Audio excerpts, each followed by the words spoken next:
Hi, this is Somdatt. मेरी ये video 10th part है on the series of mid life crisis. इससे last video में मैं आपको 1 to लेके 4th तक डिफरेंट सॉल्यूशंस बता चुका हूं to overcome mid life crisis. ये मेरा 5th सॉल्यूशन होगा to overcome mid life crisis. अब इसको समझने की कोशिश करेंगे।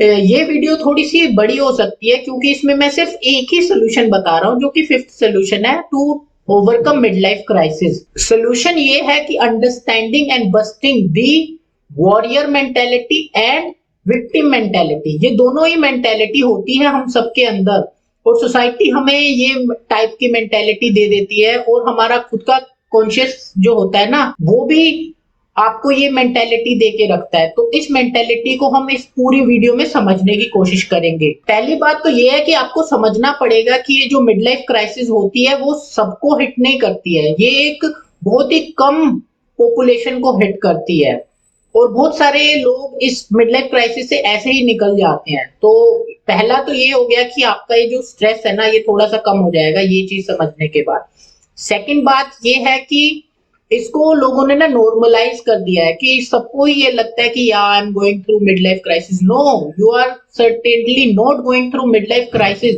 ये जो आपका माइंड है ना, यही आपको टिक टिक करके बोल रहा है, यही आपको पंच कर रहा है कि you are going through mid life crisis. Maybe you are not, but यही तो आपको अंडरस्टैंड करना है। तो ये एक ना मिथ सा बन चुका है कि everybody is going through mid life crisis. No, इसको समझना है। इसको आप ऐसे भी समझ सकते हो कि ये एक नॉर्मल वे है हमारे नेचर का, जिसकी वजह से आपके जो बायोलॉजिकल चेंजेस आते ही आते हैं। जरूरी नहीं है कि ये बायोलॉजिकल चेंजेस आपके मेंटल पीस को हार्म करें। कुछ लेवल पे कर सकते हैं, बट जरूरी नहीं है कि आप उस उतने फर्दर स्टेजेस तक जाएं जितने फर्दर स्टेजेस मैंने आपको बता रखे हैं। मे बी आप एक ही स्टेज पे जाओ जो कि आपकी बायोलॉजिकल स्टेज है, और वहीं पे फिनिश कर सकते हो। आपको ये वहीं पे रोकना है। इस मिड लाइफ क्राइसिस को आप साइकोलॉजिकल लेवल तक लेके ही ना जाओ। आप अपने आप को इतना वल्नरेबल बनाओ ही मत कि आप हमेशा सोचते रहो ओ my God I am going through mid life crisis, O my God I am going through mid life crisis. तो ये जो मिथ है ना, इसको आपको बस्ट करना है। आप एक तरीके से ऐसे हो जाते हो जैसे एक आदमी को एरो लगता है ना, एक लगा, दूसरा लगा, तीसरा लगा। जैसे एक आदमी को एरो लगता है ना, एक लगा, दूसरा लगा, तीसरा लगा, चौथा लगा। तो आपने इसी तरीके से वो छोटे छोटे एरोस तो आपके लाइफ इवेंट में लगते ही हैं, बट आप एक बड़ा एरो लगा लेते हो मिड लाइफ क्राइसिस का अपने ऊपर। उस बड़े एरो से आपको बचना है। मे बी कुछ बहुत सारे फैक्टर्स हैं जो आपको, छोटे छोटे इवेंट्स जो आते हैं ना लाइफ में, वो आपको इस तरफ ट्रिगर कर सकते हैं, बट आपको उन छोटे इवेंट्स को वहीं पे रख लेना है। जैसे कहते हैं ना, राई का पहाड़ नहीं बनाना, तो आपको उस राई तक ही रखना है। इसको अपने माइंड में बहुत बड़ा एक डरावना भयानक पहाड़ नहीं बना के रखना है। एक कोई डेमन नहीं है ये, this is a natural process. इसकी वजह से आपको ट्राई करना है कि आपकी रिलेशनशिप ना खराब हो। आपको बैठ के सोचना है, ओ माय गॉड मैंने इसको क्या बोल दिया, ओ माय गॉड इसको क्या बोल दिया, क्यों बोल दिया, और कैसे हो गया। मेरे को अगली बार अगर किसी का फोन आता है, अगली बार आपसे कोई लाइफ में मिलता है उसी टाइम पीरियड में, तो आपको उससे अच्छे से बिहेव करना है। ऐसे नहीं कि आप अपनी फ्रस्ट्रेशन, अपना मिड लाइफ क्राइसिस किसी और पे निकाल दो। जो आपकी बॉडी का, जो बोलते हैं ना हेल्दी सेल्स हैं, वो कम होएंगे। आपको समझना है आपकी जो बॉडी की मसल्स हैं वो कम होएंगी। आपको समझना है आपके जो बाल हैं वो ग्रे होएंगे। आपको समझना है आपकी जो बॉल्डनेस है वो आएगी ही आएगी। आपको समझना है, ये नहीं है कि आप फ्रस्ट्रेशन में आ जाओ, ये नहीं है कि आप दूसरों से लड़ने लगो या फिर चिड़चिड़े बन जाओ। ऐसा कुछ नहीं है। सोचो, this is natural. May be बहुत सारे लोग इस टाइम पे डाइवोर्स कर लेते हैं, तो कोई बात नहीं अगर डाइवोर्स भी हो गया है ना, बट ये नहीं है कि उस डाइवोर्स को नेगेटिव ले लेना है, या कि मैं लोनलीनेस हो गया या मेरी। आपको उसको, उस सिचुएशन को बस टैकल करने की कोशिश करनी है। ये नहीं कि आप उस एक एंजाइटी वाले जो सेल्फ डिस्ट्रक्टिव लूप है उसमें चले गए और रोज दारू पी रहे हो, सोची जा रहे हो, सोची जा रहे हो। नहीं, ये सिर्फ लाइफ के छोटे छोटे इवेंट्स हैं, उन इवेंट्स को समझना है बस। आपके पेरेंट्स एज्ड हो रहे होंगे उस टाइम पे, आपको पेरेंट्स के रिगार्डिंग रिस्पॉन्सिबिलिटी होंगी, तो आपको वो रिस्पॉन्सिबिलिटी निभानी है, भागना नहीं है। ट्रस्ट मी, आप जैसी एक रिस्पॉन्सिबिलिटी निभाओगे, जैसी आप एक छोटे छोटे जो बोलते हैं ना स्ट्रेस लेवल को कंप्लीट करोगे, आपको ना एक कॉन्फिडेंस मिलेगा। इसी तरीके से छोटे छोटे एंजाइटी वाली जो इवेंट्स होते हैं ना, उनको टैकल करो। एक को करोगे, दूसरे को करोगे, कॉन्फिडेंस मिलता रहेगा, मिलता रहेगा, मिलता रहेगा, और इस तरीके से आप सक्सेसफुली ट्राई करोगे इस मिड लाइफ क्राइसिस को ओवरकम करने की। तो थोड़ा सा डीपली चलते हैं रिसर्च के ऊपर कि हमने देखा है जो स्ट्रेस, एंजाइटी और जो फियर होता है ना, ये नंबर 1 लीडिंग कॉज है depression in man, specifically in man. क्या होता है कि इन 3 चीजों की वजह से ना हमारे माइंड में प्रेशर बहुत बढ़ता रहता है। परफॉर्मेंस का प्रेशर होता है, आपके फ्यूचर की होपलेसनेस का प्रेशर होता है। ये जो पेंडेमिक की वजह से प्रेशर आया है, इसकी वजह से लोग घर में बैठे थे, दे वर जॉबलेस, और जो चीजें महंगी होती चली गई। आज भी देखो पेट्रोल इतना महंगा हो गया है, बहुत सारी चीजें ना आउट ऑफ कंट्रोल सी होती जा रही है, जिसकी वजह से लोगों में और ज्यादा डिप्रेशन आ चुका है। का जो सुसाइड रेट है वो 3 टाइम्स है एज कंपेयर टू वुमेन। तो ये समझने की कोशिश करनी है, जो हार्ट अटैक आते हैं वो भी मेन को बहुत ज्यादा आते हैं एज कंपेयर टू वुमेन। उनका one of the major factor कौन सा आ गया? Stress, anxiety and fear. 1 out of 10 men जो है ना, वो हमेशा मीन्स की most of the time they experience anxiety, they experience depression in their life. क्या होता है कि उनके ऊपर ना, आप ऐसे समझ लो, इससे थोड़ा ना फिलोसफी पे जाते हैं। This is your existence and this is your hypothetical scenario. अब ये जो एग्जिस्टेंस है ना, दिस इज समझ लो इज, और इसे समझो ought to be। अब सोसाइटी ना आपको बचपन से ये बोलती जाती है कि आपको ना इधर जाना है, you should be, you ought to be do that, you ought to be do this at this level। 10 की एज होते हैं, अच्छा आपको इतनी क्लास में तो होना ही चाहिए था। 15 हो जाते हैं, अच्छा आपको ये सब कोर्सेज तो कर लेने चाहिए थे। 20 के हो जाते हैं तो it is a kind of time table, या फिर आपको एक सिलेबस दे दिया पूरी लाइफ का, और जब आप उस सिलेबस में फिट नहीं हो पाते हो, या फिर जो आपसे सोसाइटी एक्सपेक्ट करती है ought to be, आप उसे फुलफिल नहीं कर पाते हो, तो क्या होता है, आप में एक डिप्रेशन आना स्टार्ट हो जाता है। आप उस ought to be कंडीशन में नहीं जाते हो। बहुत सारे रीजन हो सकते हैं यार, लोग नहीं जाते हैं। फेलियर भी एक गुड थिंग ही होता है। अगर आप उन चीजों को पूरा भी नहीं कर पा रहे हो तो that is also good, may be, क्योंकि हर आदमी अपनी जो विलनेस होता है, अपने डिजायर होते हैं, आपकी कैपेबिलिटी होती है, उसे different time to time interval में वो पूरा कर सकता है। मे बी कुछ लोग 25 में सक्सेसफुल नहीं हुए तो वो 35 में हो सकते हैं, 35 में नहीं तो 50 में हो सकते हैं। बट ये जो लोड दे देती है ना सोसाइटी ought to be का, उससे आपका सर फटने लगता है। तो ये जो फियर, एंजाइटी और स्ट्रेस है ना, this is the leading cause of your mid life crisis too. अब और सबसे बुरी बात ये है कि लोग ना विलिंगली एडमिट ही नहीं करना चाहते कि they are going through stress, they are going through anxiety, they are going through depression, they are going through fear. पता नहीं सोसाइटी ने उनको ऐसा बना रखा है कि men should never cry, men should never reveal his emotions, men should never show his weakness to anyone। क्यों भाई? इमोशंस हैं, एक्सप्रेस करोगे, नहीं करोगे ना तो ये बैड फॉर्म्स में ही आपके अंदर जाएंगे। ट्रस्ट मी, अगर आप अपने इमोशंस और डिजायर्स को फुलफिल ना करने की तरफ कदम नहीं लेके गए ना, तो ये आपके अंदर एक बैड वे में छुपे रह जाते हैं, और वो इस तरीके से, इतने गंदे तरीके से आपको किल करने की कोशिश करेंगे ना, आपको अंदर से ऐसे घुट घुट के मरने वाली सिचुएशन हो जाएगी, और आप कहोगे यार मेरी लाइफ वर्थलेस है यार। मेरे को ऐसा, आपको ऐसा फील होएगा कि किसी ने जकड़ के आपको बिठा रखा है और आप कुछ भी नहीं कर सकते, यू आर हेल्पलेस, बिकॉज हर जगह आपको सामना हो रहा है, रेजिस्टेंस मिल रही है। आप अपनी डिजायर यहाँ पे एक्सप्रेस कर रहे हो, यहाँ पे रेजिस्टेंस मिल रही है, यहाँ पे कर रहे हो, यहाँ पे मिल रही है, इधर कर रहे हो, इधर कर रहे हो, हर जगह से रेजिस्टेंस मिल रही है। You will feel weak. तो ये वीक नहीं फील करना है, तोड़ना है ये सब चीजों को। तो ये जो स्ट्रेस, एंजाइटी एंड फियर है ना, ये एक तरीके का साइलेंट किलर है जो आपको अंदर ही अंदर किल कर रहा है डेली टू डेली बेसिस पे। आप ऑफिस जा रहे हो, आप जॉब कर रहे हो, आप सारा कुछ सही से कर रहे हो, लेकिन ये जो 3 चीजें है ना, ये इस तरीके से आपको परेशान कर रही है ना कि आपको कोई सोसाइटी बोल रही है बताना भी नहीं है भाई। इट्स लाइक कि लगा है पर बताना नहीं है। इट्स लाइक कि आपको, you are diseased, but doctor को नहीं बताना, डॉक्टर को नहीं बताना भाई। डॉक्टर को बताओगे, डॉक्टर, अच्छा नॉर्मली देखो आप बीमार होते हो, डॉक्टर ये कहता है ओ माय गॉड यार यू आर सो स्टूपिड, आप बीमार कैसे हो गए, नहीं बोलता है ना। लेकिन सोसाइटी बोलती है। अगर आप किसी प्रॉब्लम में फंस जाओगे ना, आप अपने दोस्त को बताओगे तो दोस्त कहेंगे अबे तू चूतिया है यार, तूने ये गलती क्यों की। ना कि डिस्कशन इस पे होएगा, आपका माइंड भी इसी चीज पे डिस्कस करता रहेगा कि आपने गलती क्यों की नहीं। आपको आगे बढ़ना है, आपको ये बोलना है कि चलो भाई गलती हो गई है, अब व्हाट इज नेक्स्ट।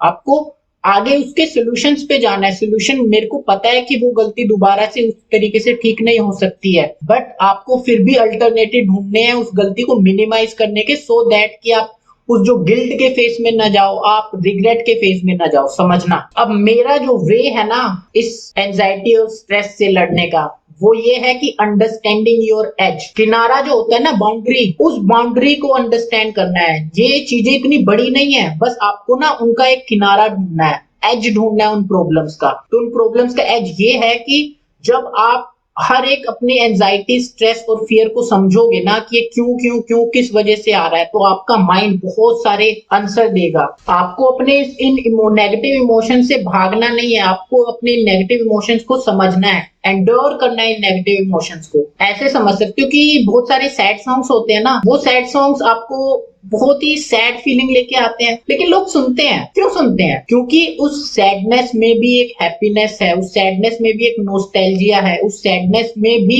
एक स्ट्रेंथ है। इसी तरीके से लोग सैड सॉन्ग एंजॉय करते हैं ना, इसी तरीके से आपको अपनी स्ट्रेस, फियर और एंजाइटी को एंजॉय करना है, एंडर करना है, सीखना है। सीखते सीखते, अंडरस्टैंड करते करते आप एक समझो ये एंजाइटी है ना, इसका रीजन यहाँ पे है, तो इसकी लिमिट सिर्फ यहीं तक होगी, यहीं तक होगी, या थोड़ी और बड़ी हो सकती है। उस दायरे, पूरे के पूरे दायरे को पे पहुंच जाओ। जब आप उस लास्ट एज पे पहुंच जाओगे ना, निकलते निकलते आप एज पे पहुंच जाओगे। अब जो आदमी उस एज पे होता है ना, वो कभी उसके अंदर की डार्कनेस से डरता नहीं है।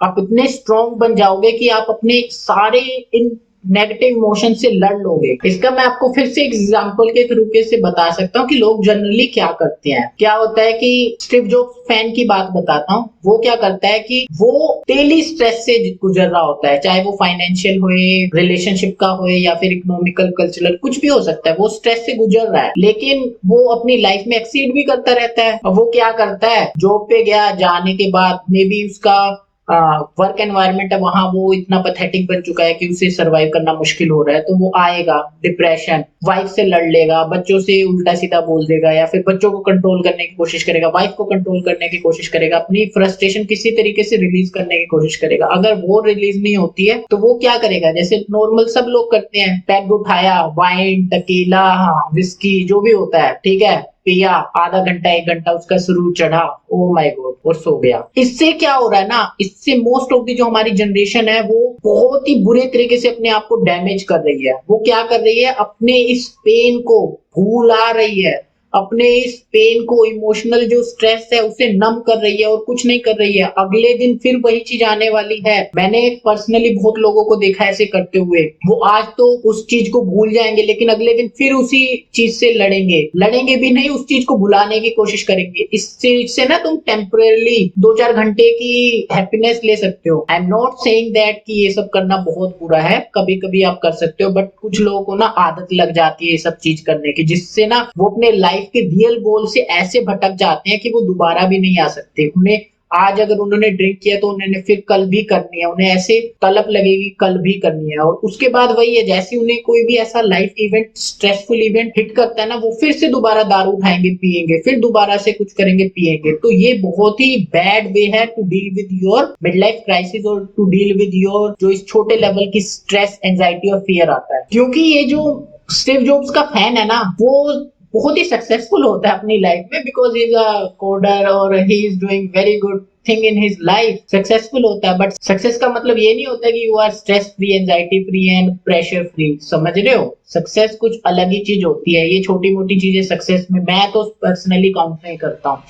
तो वो अच्छे अपने फेज से गुजर रहा है, मीन्स की करियर वाइज वो बहुत अच्छे फेज से गुजर रहा है, और सब उसके जो कलीग वगैरह हैं सब उसको या he is a hero, he is some kind of ना, बहुत कॉन्फिडेंस से देख रहे हैं, उसको बहुत ज्यादा रिस्पेक्ट दे रहे हैं। तो ऐसे केसेस में क्या होता है ना, जब वो इस अपने मिड लाइफ क्राइसिस को हिट करता है, जब वो अपने स्ट्रेस, एंजाइटी और फियर को हिट करता है, फील करता है लाइफ में, तो वो किसी को बता भी नहीं सकता। क्यों नहीं बता सकता? उसे लोग कहेंगे यार, अबे यार, तेरे से तो हम सीखते हैं, तेरे से तो हमें सीखना चाहिए कि how to live a life, और तू ही ऐसी चूतिया बातें कर रहा है। Be a man, be a man, हो जाएगा हो जाएगा। हर जगह से उसे ना, उसकी जो होता है ना, उसको समझने की, या फिर वो अपने आप के इमोशंस को लोगों को भी बताना चाहता है, बट कोई सुनना नहीं चाहता उस टाइम पे, क्योंकि लोग सोचते हैं यार जितना है बता रहा उतना नहीं है, छोटा सा है, चल चल ठीक हो जाएगा, ले पैक लगा, चल चल ठीक हो जाएगा, ले ये कर, चल पार्टी करते हैं, चल दारू पीते हैं, चल ये करते हैं, वो करते हैं, ठीक हो जाएगा, कुछ नहीं है, इतना टेंशन मत ले यार। लोग बोलते हैं ना, इतनी टेंशन मत ले यार, live it, move on, live it. कितना आसान लगता है ना ये सब बोलना, पर इतना आसान होता नहीं है। इनको जब तक आप समझोगे नहीं, जब तक आप अपने इस माइंड की साइकी के जो डार्क फेज है उन्हें देखोगे नहीं ना, तब तक आप उन डार्क फेज में जाने से हमेशा डरोगे। आपको उनके अंदर जाके कॉन्फिडेंस फील करना है। आप उनके अंदर जाके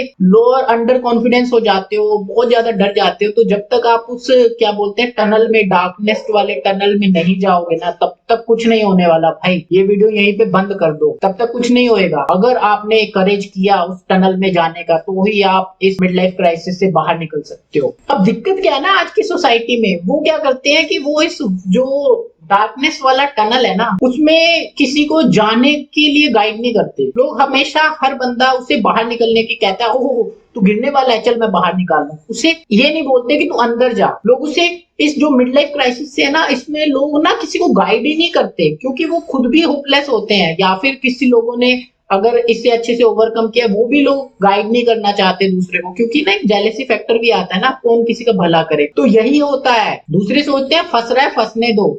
जो उस डार्कनेस के अंदर जो एक वोल्फ है ना, या फिर एक ड्रैगन है, उसको किल करना कोई नहीं सिखाता यार। उसको किल करना है आपको, खुद ही से करना है। आपको अपना ही लीडर बनना है। आपको मशाल लेके उसके अंदर जाना है, और उस वोल्फ को भी किल करके आना है, उस ड्रैगन को भी किल करके आना है। तभी आप इस मिड लाइफ क्राइसिस से बाहर निकलोगे। आपको उस फियर और पेन को फील करना है, तभी आप उसे ओवरकम कर पाओगे, अदरवाइज नहीं। अब सोसाइटी के साथ दिक्कत पता है क्या है, क्योंकि जैसे ही सपोज आप पर्सनल लेवल पे समझो, जैसे ही आप मिड लाइफ क्राइसिस में जाओगे ना, आपने ये प्रॉब्लम फर्स्ट टाइम फील करी होगी, और आप ना उसे समझ नहीं पाओगे। It's like a stoppage on your life going, जो लाइफ आपकी जा रही होती है, तो आप उसे समझ नहीं पाओगे। आप सोचोगे यार क्या हो रहा है, यार क्या हो क्या रहा है मेरे साथ, तो आप उसे समझ नहीं पाओगे ना, तो आप एक विक्टिम मेंटेलिटी में चले जाओगे। थोड़े दिन के लिए सब लोग जाते हैं, और कुछ लोग तो पूरी जिंदगी इस विक्टिम मेंटेलिटी में रहते हैं। तो वो क्या करेंगे कि वो ना दूसरों पे दोष डालने लगेंगे, दूसरे पे दोष डालने लगेंगे कि यार ये मेरे साथ हो रहा है ना, उसकी गलती है।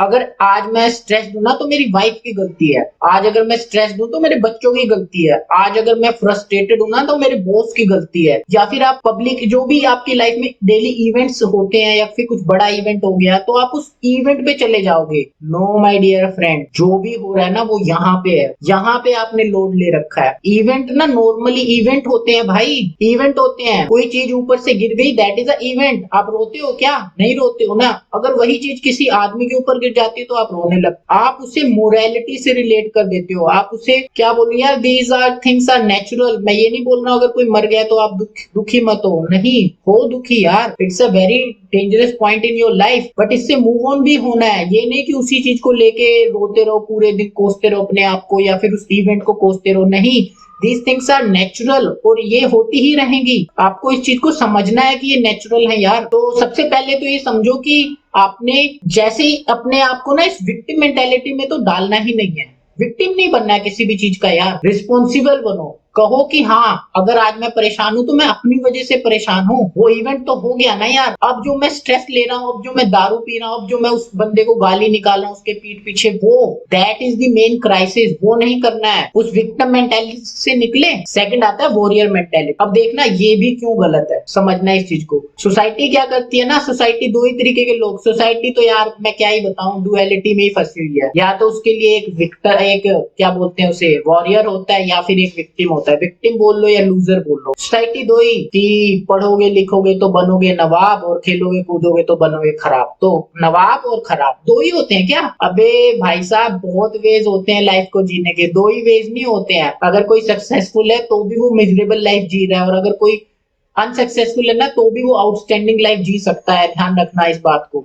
अब सोसाइटी क्या करती है ना, सोसाइटी ना वॉरियर मेंटेलिटी की पूजा करती है। Oh my god, oh he is a warrior. क्या होता है, मूवीज में भी दिखाया जाता है ना, सारी मूवी एक हीरो के अराउंड ही घूम रही होती है, या मैगजीन्स में आते हैं, या बिग बिग मस्कुलर मैन। भाई ऐसा नहीं होता है। एक perfect man big muscular man नहीं होता है। That is also contribute, this is just a one part of life. Big muscular man होना, या फिर एक हेल्दी लाइफ जीना। ग्रेट मैन वो होता है जो कि साइकोलॉजिकली बहुत सुपीरियर है दूसरे लोगों से, जो मैन इन मैन है। ध्यान रखना, जो आदमी में आदमी है ना, वो आदमी होता है। तो इस वॉरियर मेंटेलिटी की बहुत सारी प्रॉब्लम्स है, क्योंकि अगर आप अपने आप को ये बोलोगे ना I am a strong guy, I am a strong guy, I am a hero, I am a warrior, तो क्या होएगा ना, जैसे ही आप कभी वीकनेस फील करोगे ना, तो आप अपने आप को आपने आइडेंटिटी दे दी है यार। आप अपने आप को हमेशा लेबल करते हो, व्हाई आई एम क्राइंग, मैं क्यों रो रहा हूँ, रोना नहीं है, रोना नहीं है भाई, रोना नहीं है, सैड नहीं होना, सैड नहीं होना, निकाल जो भी बात आ रही है दिमाग से निकाल, क्यों निकाल भाई, रखना उसे थोड़ी देर तो रख, रखेगा नहीं तो कैसे उस रखेगा नहीं तो कैसे डेवलप होएगा, रख उस चीज को, मैं तो बोलता हूँ रख, अच्छे से रख। तो ये जो वॉरियर मेंटेलिटी होती है ना, ये आपको एक फेक कॉन्फिडेंस देती है, आपको चीजों से भागने का एक वो बताते हैं, या फिर आपको बोलते हैं यार you are strong, you are very strong guy, तू क्यों दुखी हो रहा है, दुखी नहीं होना। तो इस तरीके से आप ना चीज से भाग जाते हो। आपको ये अपने ऊपर लेबल नहीं देना है आई एम अ स्ट्रॉन्ग गाय, आपको ये बोलना है कि I am a strong guy but मैं बहुत टाइम पे वीक भी होता हूँ, मैं वीक भी होता हूँ, और अगर मैं वीक होता हूँ तो मेरे को फिर वीक से स्ट्रॉन्ग बनना है। अगर मैं वीक होता हूँ तो क्राइंग इज नॉर्मल, अपने इमोशंस को एक्सप्रेस करना इज नॉर्मल, अपने फीलिंग्स को किसी को बताना इज नॉर्मल, ये नहीं कि आप अपनी फीलिंग्स, इमोशंस और डिजायर को अंदर दबा के रखो। तो क्या होता है ना, ये जो वॉरियर मेंटेलिटी होती है ना, उसमें आपको पेन फील ही नहीं होता है भाई साहब। पेन जो है ना एक ग्रेटर सोर्स ऑफ क्या बोलते हैं उसे डेवलपमेंट है, without pain there is no pleasure, there is no happiness. तो ये जो वॉरियर मेंटेलिटी को सिखाया जाता है कि आप पेन फील ही मत करो, पेन फील करो भाई। और वॉरियर मेंटेलिटी अगर आपके पास होगी, या फिर आपके पास अगर ये फेक कॉन्फिडेंस होएगा ना, तो आप अपने थॉट प्रोसेस को, आप अपनी एंजाइटी को डीप डिग नहीं कर पाओगे, आप उन चीजों को ना, जो भी चीजें, जो भी इवेंट्स हो रहे हैं आपके साथ, आप उन्हें ब्रेक डाउन नहीं कर पाओगे, आप छोटे छोटे पार्ट्स में कभी डिवाइड नहीं कर पाओगे। अगर आप उन्हें छोटे पार्ट्स में डिवाइड नहीं कर पा रहे हो, तो आप सोल्व क्या घंटा कर पाओगे, नहीं कर पाओगे। एक वॉरियर मेंटेलिटी ना एक इजी एस्केप है अपने आप को बोलते रहने का, I am strong, I am strong. तो आप इजीली एस्केप ले रहे हो इस चीज से, तो इस चीज से क्या हो जा रहा है ना, आप डिस्कनेक्टेड हो जा रहे हो अपनी उस मिड लाइफ क्राइसिस की प्रॉब्लम से। तो आपको डिस्कनेक्टेड नहीं होना है, कनेक्ट होके लड़ना है। तो ये जो डिस्कनेक्शन आता है ना, उससे आप अपने आप को कहोगे everything is going fine, hi how are you, I am fine, really are you fine, yes I am fine, trust me I am fine, trust me I am fine. अब अपने आप को यही सिखाते रहोगे I am fine, I am fine, I am fine. नहीं भाई, if you are not fine then tell to yourself at least कि आई एम नॉट फाइन। सबसे बड़ा झूठ वही होता है जो आप अपने आप से बोलते हो, दुनिया से नहीं बोलते हो। सबसे बड़ा झूठ अपने आप से ही बोलना, अपने आप को ही चीट करना सबसे बड़ी चीटिंग होती है। तो इससे ना आप इजी एस्केप ले लेते हो अपने लाइफ में। तो आप ये बिलीव करने लगते हो कि यार अगर आपको पेन भी है ना, तो आप ऐसे बिलीव करने लगोगे, अगर आपको स्ट्रेस भी है तो आप ऐसे बिलीव करने लगोगे कि यार मुझे this is not called stress, stress नहीं है यार, मेरे को बस थोड़ा सा ऐसी ना ऐसा कुछ लग रहा है, दिस इज नॉट स्ट्रेस। तो इस चीज से क्या होगा ना, जो मैंने सोल्यूशन बताया है कि जो एज है, आप उस एज तक जा ही नहीं पाओगे, कभी नहीं जा पाओगे। फेक कॉन्फिडेंस और फेक जो आपका अपना सेल्फ बिल्ड किया है ना, अगर आप उसी चीज में रहोगे ना, तो ट्रस्ट में आप कभी एज पे नहीं जा पाओगे। अगर आप एज पे नहीं जा पाओगे तो आप अपने खुद के इंटरनल इमोशंस को कभी समझ नहीं पाओगे। अगर आप अपने खुद के इंटरनल इमोशंस को नहीं समझ पाओगे ना, तो आप कभी भी ये फाइट जीत ही नहीं सकते हो, ट्रस्ट मी। अब आपको जो मैं मेंटेलिटी की बात कर रहा हूँ ना, कौन सी मेंटेलिटी है, वो है किंग मेंटेलिटी। आपको अपनी लाइफ में ना किंग वाली मेंटेलिटी रखनी है, वॉरियर वाली मेंटेलिटी नहीं रखनी है।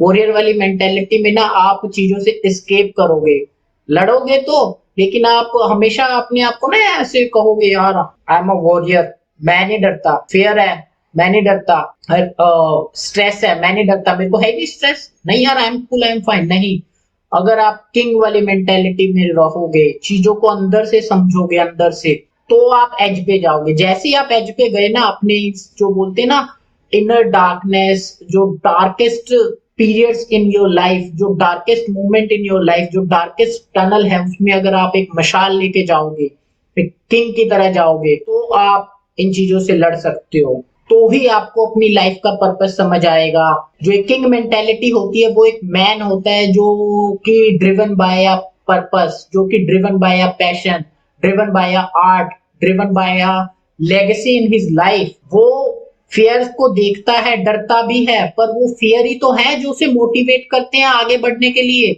सपोज आप कुछ राइटिंग कर रहे हो, और राइटिंग करते करते अगर आपके माइंड में थोड़ा सा फियर आता है ना कि यार अच्छा मैंने गलत लिखा है, आपने कुछ लिखा और अगर आप में ये रहेगा ना, मैंने तो सही लिखा है, मैंने तो सही लिखा है, जिसने पढ़ना पढ़े, जिसने पढ़ना पढ़े, I don't care about my readers. No, आपको फियर होना चाहिए, ओ माय गॉड मैंने गलत लिख दिया, अच्छा गलत लिख दिया, let me change. Self hatred भी होना चाहिए, तभी तो आप इंप्रूव करोगे।